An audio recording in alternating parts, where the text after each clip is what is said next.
So, I'm so glad to be here today, representing the She Republic brand, a very solid brand. I think I saw the She Republic page and I was just like, oh my gosh, I like this, I like that. And I'm not one of those people who is afraid to give out likes. Like it costs me any money, it doesn't. If I like it, I like it. Yeah.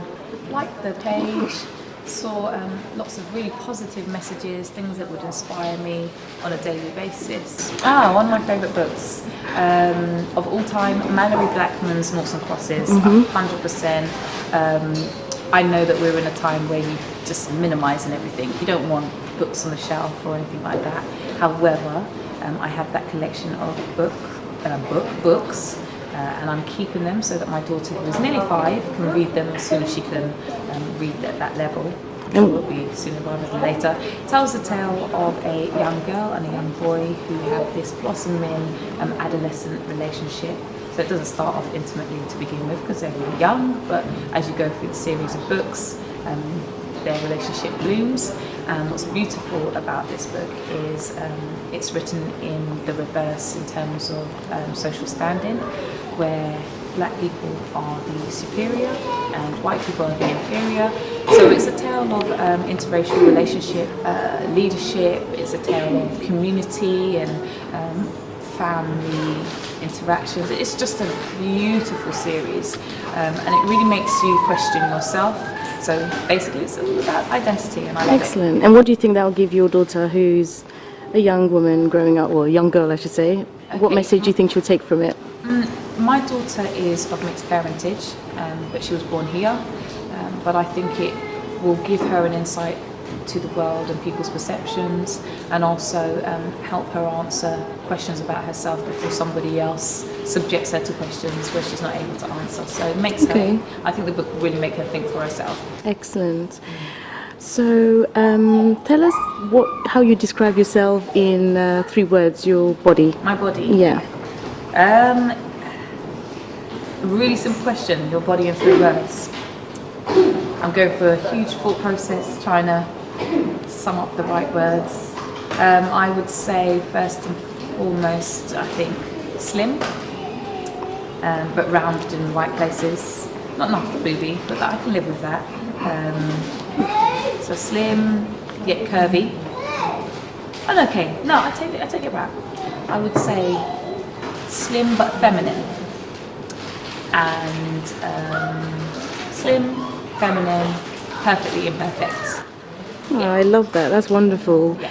And what would you say your self-talk is like on a day-to-day basis? Because so many women struggle with insulting themselves so much. But how would you say your relationship with yourself is like? It varies. It depends on where I am in my life, and life is very fluid. You go through ups and downs, whether you're rich, famous, whatever. Whether you're in a job or not, whether you're in a relationship or not, life is very fluid, and it means that you encounter both great times and fun times and difficult times. I think when I'm in a place where there are a lot of challenges going on, then my self-talk, I have to be very mindful of it, but I've been very fortunate to have met several great mentors, coaches, counsellors, and just inspiring people who have helped me identify my own self-talk. So when I catch myself being a bit unkind to myself, I quickly am able to step back. My family is always great for that as well. They're always like, what did you just say about yourself? I'm like, oh yeah, sorry, I take it back. Cancel and delete that. I believe that anything is possible. I always say to young people, the world is your oyster, so I believe it's my oyster too. Anything is possible. I always say that you can change the script. You are the writer of your own script, so if something's not going my way, I'm like, you need to rewrite this. So I think I'm quite confident. Yeah. I have my moments. I'm very emotional, but I've actually had to learn that being emotional is a very cool thing. I call myself emotionally intelligent. You know what, you can't go to university for that, I tell you. So yeah. Excellent. So what would you say to somebody who hasn't had the opportunity to find coaches or counsellors or anything? How do they go about changing the way they view themselves from your perspective? Okay, I would say that we live in a time where we can access so much through the internet.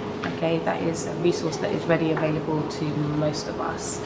feel the fear and do it anyway, because I'm sure that for the majority of people, it's not that they don't know what to do, because I tell you what, if they wanted to find a sale on for their favourite shoes, they would just type in sale Kurt Geiger and it would come up, right?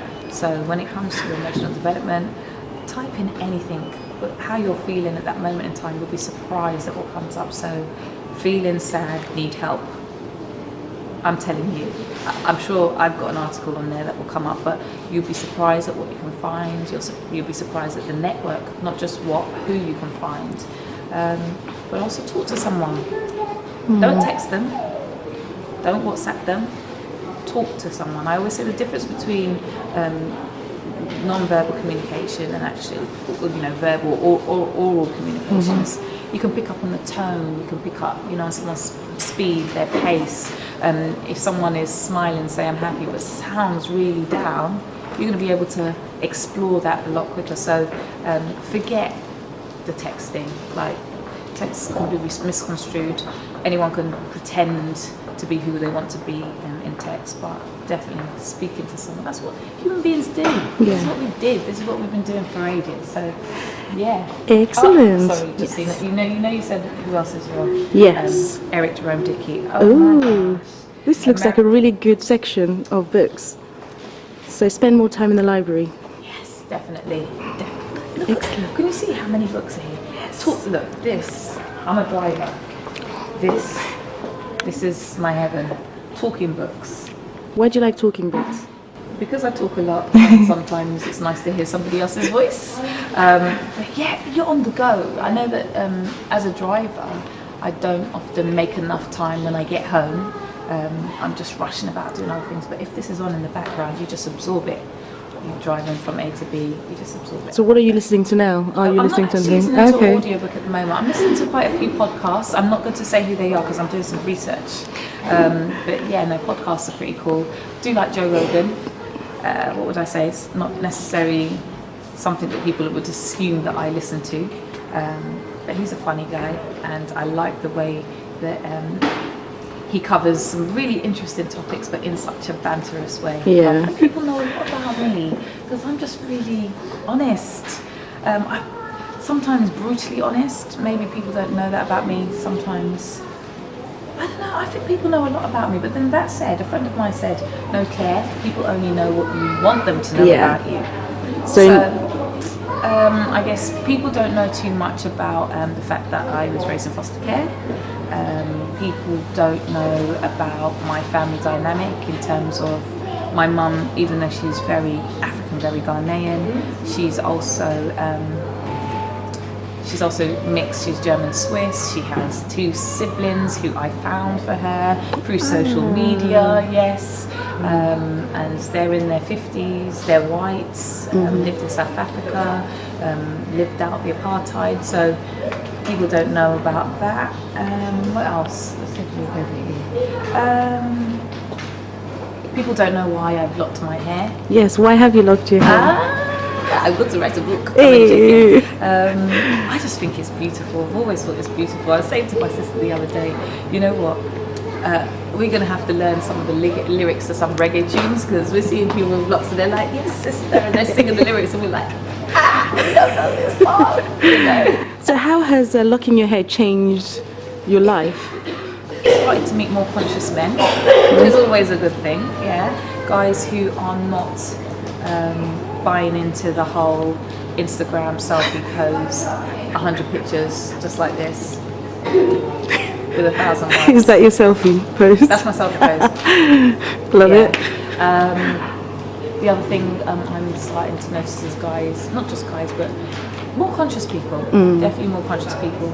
And I'm not talking about black conscious, I'm just talking about consciousness of beauty and what beauty really is, what it really means. Beauty is in the eye of the beholder. It's not something that you should be able to go to a dictionary and get a definition and an image of one look. Yeah. I did it because I think that it's important to do whatever you feel happy doing. And it's interesting because I'm in the media, people are like, oh no, this is a bad time, Claire, don't mix up your hair, you're going to niche yourself, people are going to think you're pro-black, anti-white, blah, blah, blah, blah, you're not going to look versatile enough, you're not going to get booked for us. I'm going to rewrite the script, basically. Yes. So that's what I decided. That's self-love right there. That is self-love right and there. the other thing to say about this is I change my hair all the time, always have done. So if you go back through my catalogues and my photo albums, you'll be like, is that the same person? I might shave it off. And even if I do, it's my prerogative. Unless you're paying for it, don't worry about my hair, boo-boo, because I'm good. So yeah, I just love the freedom to experiment and explore who I am, and I change over time. Everyone changes. So. Yeah, excellent. So before we go, is there anything you want to say to you women and young women about self-love? And just imagine that you are your own baby. You are your own toddler. How would you treat a young version of yourself? And I'm not talking about, sometimes it's easy to, or no, not easy, sometimes it's difficult to go back and say, oh, when you're a teenager, but let's think about you being a 2-year-old. 2-year-olds throw tantrums, 2-year-olds don't get it right all the time, 2-year-olds don't have or don't work at the pace that you work at, but you're not brutal with them, you're not harsh with them, you're gentle with them, you're a bit more patient, you're a bit more loving, cuddles, hugs, nurturing, reassurance, reaffirming. I just say, I, Claire Clottey, treat myself like a 2-year-old sometimes. So when I haven't got things right, it's okay, we'll get it right next time. Or you've learned from this, what have you learned, darling? And just be kind to yourself. Excellent. And accept that perfection doesn't exist. Be happy with being perfectly imperfect. One of the things that I do love to do is invest my time and energy in brands that are inspiring, that have a real social impact. My whole brand is Inform, Entertain, Inspire. She Republic definitely does that. Connected me to a number of other really positive women who are doing fantastic things. And also, it's not just having an impact on women, it's actually having an impact on men, because obviously women are mothers to boys. So yeah, I say go forward and support. Fantastic. Thank you so much, You're Claire. welcome. See you soon. Definitely.